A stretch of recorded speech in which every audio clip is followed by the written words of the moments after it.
Hello guys, welcome to কৌস্তবের আড্ডা clips. বড় podcast শর্টে দেখতে হলে ডেফিনেটলি কৌস্তবের আড্ডা ক্লিপসটাকে সাবস্ক্রাইব করুন এবং আপনার বন্ধুবান্ধব সকল পরিবারের সদস্যের সাথে শেয়ার করে দিন। কোথা থেকে দেখছেন আজকের এই ক্লিপসটা সেটাও কমেন্ট করে জানান। তাহলে চলুন শুরু করা যাক। এবার এখানে আমাকে একটা কথা বলো, পুরীর একটা পার্টিকুলার বিষয় রয়েছে, যে বিষয়টা হয়তো অনেকেই জানে না। সেই বিষয়টা নিয়ে আমি একটু কথা বলতে চাই। তোমার সাথে যখন আমি কথা বলেছি তার আগে এনার এক্সিস্টেন্সের ব্যাপারে আমিও খুব একটা যে জানতাম সেরকমটা নয়। ইনি হচ্ছেন দেবী বিমলা, যিনি পুরীর জগন্নাথ দেবের মন্দিরের মধ্যেই রয়েছেন এবং যাকে শাক্ত মতে, আমি যদি খুব ভুল না করি, শাক্ত মতে বা শক্তির যে রিচুয়ালস গুলো রয়েছে সেই মতে পূজা করা হয়। এই মিস্ট্রিটা কি? দেখো, কনসেপ্ট যদি শুরু হয় বলি যে 51 সতীপীঠের কথা আমরা সবাই জানি, প্রায় যারা আমরা এই বিষয় নিয়ে চর্চা করছি, বা যদি তুমি র্যান্ডামও বলো 51টা সতীপীঠ আছে মায়ের, সবাই জানে।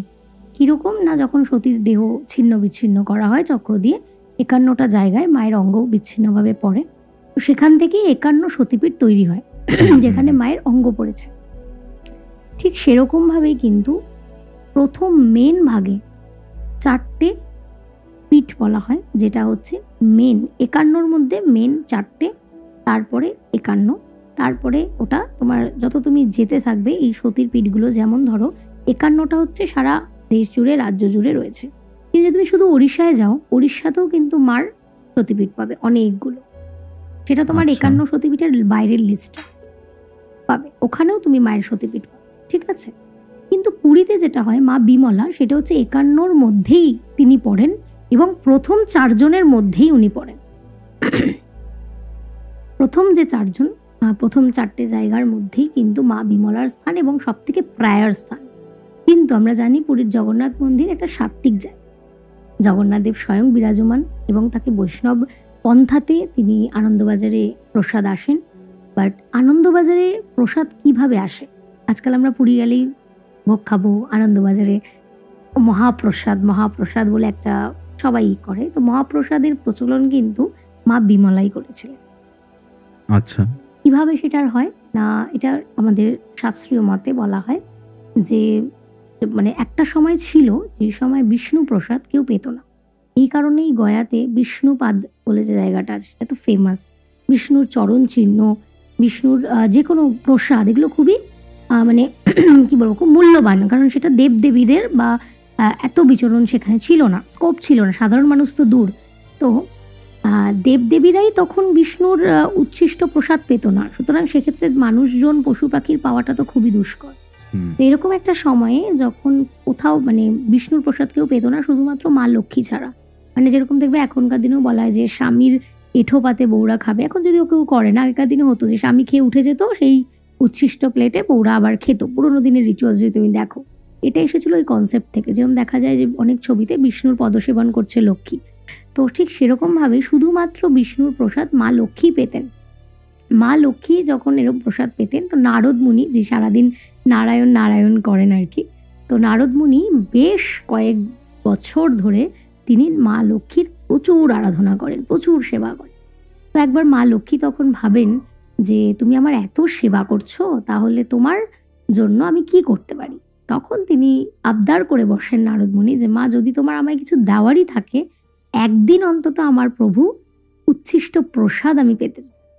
তখন মা লক্ষ্মী বলে, এটা তো অসম্ভব, এটা তো কারোর পারমিশন নেই, বাট স্টিল আমি চেষ্টা করব।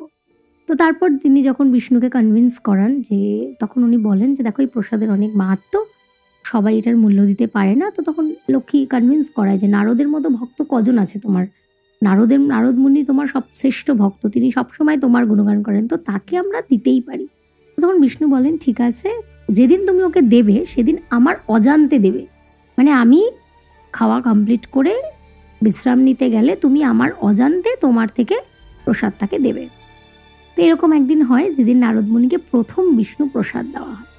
তো সেই খেয়ে নারদ মুনি তো প্রায় সব জায়গাতেই তিনি তার অভিশাপের কারণে বিচরণ করতে পারেন, সব জায়গাতেই তিনি কোনো জায়গায় স্থির থাকতে পারেন না, তিনি সারাক্ষণ বীণা বাজিয়ে নারায়ণ গান করেন। বিষ্ণু প্রসাদ পেয়ে নারদ মুনি বিশাল আনন্দে মেতে যায়। তো সেই আনন্দের কারণে তিনি যখন বিভিন্ন লোক ক্রস করছেন, শিবলোক যখন ক্রস করছেন, তখন শিবজি তাকে বলে, আরে নারদ মুনি, আপনার আজকে এত আনন্দের কি কারণ? আপনি তো অন্য সময় নারায়ণ নারায়ণ বলেন, বাট এই সময় কেন? তো তখন তিনি রেসক্রাইব করে, আর বলো না, আজকে আমি আমার জীবন সার্থক করেছি, আমি বিষ্ণু প্রসাদ পেয়েছি। তো তখন বিষ্ণু প্রসাদ পেতে বলে, তখন শিবজি বলে, তুমি আমার জন্য কিছুই আনোনি, একটুও আনোনি, একটুও উচ্ছিষ্ট আমি পাবো না? কারণ আমরা জানি শিবজি কিন্তু পরম বৈষ্ণব। তো উনি মন আকুপাকু করতে থাকে ওনার একটু প্রসাদের জন্য। তখন নারদ মুনি দেখেন যে কেরে আঙ্গুলের কোনায় ওনার একটা দানা লেগে রয়েছে, একটা চালের কণিকা মাত্র। তো শিবজিকে বলেন, এইটুকুই উচ্ছিষ্ট কণিকা আমার হাতে রয়েছে, তুমি এইটুকুই পাও।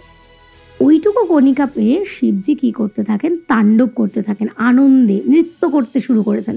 আমরা জানি শিব যদি সুন্দর রূপে নটরাজ রূপেও নৃত্য করেন, তবুও কিন্তু প্রলয় আসবে, কারণ শিবের এনার্জি এতটা বেশি। আর তাকে শান্ত করতে তখন কে আসবে? শক্তির প্রয়োজন। তো তখন যখন মা এলেন, গৌরী এলেন, যে তোমার কি এত আনন্দ, তুমি আমার সাথে শেয়ার করছো না, আমি তোমার অর্ধাঙ্গিনী। তখন শিব তো আমাদের ভোলাবালা, তিনি বলেই ফেলেন, তুমি জানো পার্বতী আজ আমার কি হয়েছে? আজ আমি বিষ্ণু প্রসাদ পেয়েছি।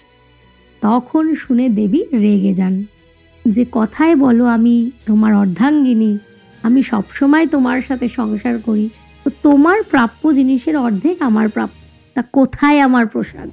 তো তিনি তখন বলে, এখনই আমি আমার ক্রোধে সারা দুনিয়াকে আমি নষ্ট করে দেবো, সমস্ত সৃষ্টি নষ্ট করে দেবো। তখন সবাই দেখলেন, দেবতারা দেখলেন, যেহেতু মা যদি রেগে যায়, প্রকৃতি হচ্ছে দুনিয়া, আর পুরুষ আর প্রকৃতি সৃষ্টি করলেই দুনিয়াটা কিন্তু প্রকৃতি, তাহলে প্রকৃতি যদি রুষ্ট হয় কি হবে? ধ্বংস অনিবার্য।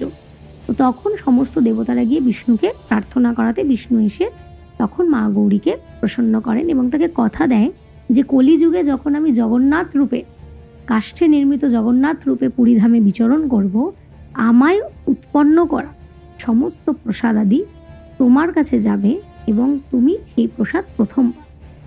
এখন মা গৌরীকে বলা হয় আমাদের জগৎ জননী, আর শিবজিকে বলা হয় জগৎ পিতা, ইহ জগতের জন্য। তো জগৎ জননী তখন বলেন যে শুধু আমার জন্যই প্রসাদ পর্যাপ্ত, আপনি যদি দিতে পারেন আমার সমস্ত সন্তানদের মধ্যে এই প্রসাদ দেওয়ার পারমিশন দিন, তবেই আমি এই প্রসাদ গ্রহণ করব। তখন তিনি বললেন, ঠিক আছে, তোমার মনস্কামনা পূর্ণ হবে, যখন আমি পুরীতে কাষ্ঠরূপে জগন্নাথ রূপে বিরাজমান হব, আমাকে উৎপন্ন প্রসাদ, উৎসর্গ প্রসাদ, সেটা তোমার কাছে গেলে মহাপ্রসাদে হবে, তারপর সেটা আনন্দবাজারে যাবে, যাতে অগণিত ভক্ত, যত লোক দর্শনে আসবে সবাই সেই পরিমাণ প্রসাদ পাবে। এই হচ্ছেন মা বিমলার হিস্ট্রি, যিনি মাতা গৌরী বিমলা রূপে পুরীর মন্দিরে অবস্থান করছেন, মানে সতী এবং পার্বতীরই রূপ, তিনি ওখানে অবস্থান করছেন এবং প্রতিদিন জগন্নাথ মহাপ্রভুর যাই ভোগ লাগে সেটা তারপরে মায়ের কাছে যায়, সেটা মহাপ্রসাদ হয়, তারপরে সেটা আনন্দবাজারে যায়। এইভাবে বিমলা দেবীর অবস্থান।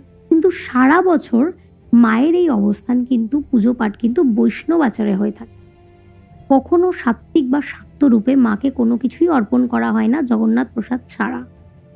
কিন্তু যেহেতু মা শক্তির আধার, মা প্রকৃতি, তাই মার সাথে যে সমস্ত সাঙ্গপাঙ্গরা থাকে তাদেরও তো সন্তুষ্টিকরণের প্রয়োজন। তো সেই সন্তুষ্টিকরণের জন্য, শুধুমাত্র সন্তুষ্টিকরণের জন্য মায়ের যে তিথি, যেরকম নবরাত্রি পড়ে, এই দুর্গাপূজার সময় যে নবরাত্রি পড়ে, সেই নবরাত্রিতে সপ্তমী, অষ্টমী, নবমী তিথিতে পুরীর মন্দিরে মায়ের কাছে বলিচরণ, পুরীতে বলি চড়ানো হয় পুরীর মন্দিরে, কিন্তু সেটা সম্পূর্ণরূপে হয় বাইরের লোকের চোখের আড়ালে এবং জগন্নাথ মহাপ্রভুর শয়ন দেওয়ার পরে। তুমি হয়তো জানো না, পুরীর মন্দিরে জগন্নাথ দেবকে রোজ রাতে নিদ্রা দেবী এসে শয়ন দেওয়া, হয়তো জেনে থাকবে। তো শয়ন দেওয়া হয়, শয়ন দেওয়ার পরে আর তার সকালে তাকে ওঠানোর আগের যে মুহূর্তটা, ওইটুকু সময়ের মধ্যে মায়ের মন্দিরে ওই সপ্তমী, অষ্টমী, নবমী তিথিতে ওই ক্রিয়াটা হয়। কিন্তু কোনোভাবেই সেই প্রাণীর আর্তনাদ যাতে জগন্নাথ মহাপ্রভুর কানে না আসে, কারণ তিনি এই করুণ আর্তনাদ নিতে পারবেন না। এটা মায়ের কাছে যখন যাবে প্রসাদ হয়ে, মার ভোগ লেগে যাওয়ার পরে সেই প্রসাদ মন্দির থেকে বাইরে বের করে দেওয়া হয়, পুরো মন্দির ধোয়ানো হয়। মহাপ্রভুর ঘুম থেকে ওঠার আগে সমস্তটা আগের মতন থাকে। এই নিয়ম প্রতি বছর নবরাত্রিতে পুরীতে হয়ে থাকে। তার জন্য বড় বড় শাক্ত যে যারা ওনার সেবায়িত আর কি, তারা শাক্ত মতে মাকে পুজো অর্পণ করে। কেমন লাগলো এই ক্লিপসটা ডেফিনেটলি কমেন্ট করে জানাবেন। এরকম ক্লিপস আরও দেখতে হলে এই চ্যানেলটিকে সাবস্ক্রাইব করুন। আর হ্যাঁ, পুরো পডকাস্টের লিঙ্ক আপনারা ডেসক্রিপশন বক্সে পেয়ে যাবেন, সেটাও চেক আউট করতে পারেন। কৌস্তবের আড্ডা ক্লিপসের এরকম আরও দুটি এপিসোড দেখতে আপনার মোবাইল স্ক্রিনে আসা ডান দিকের অথবা বাদিকের বক্সে ক্লিক করুন।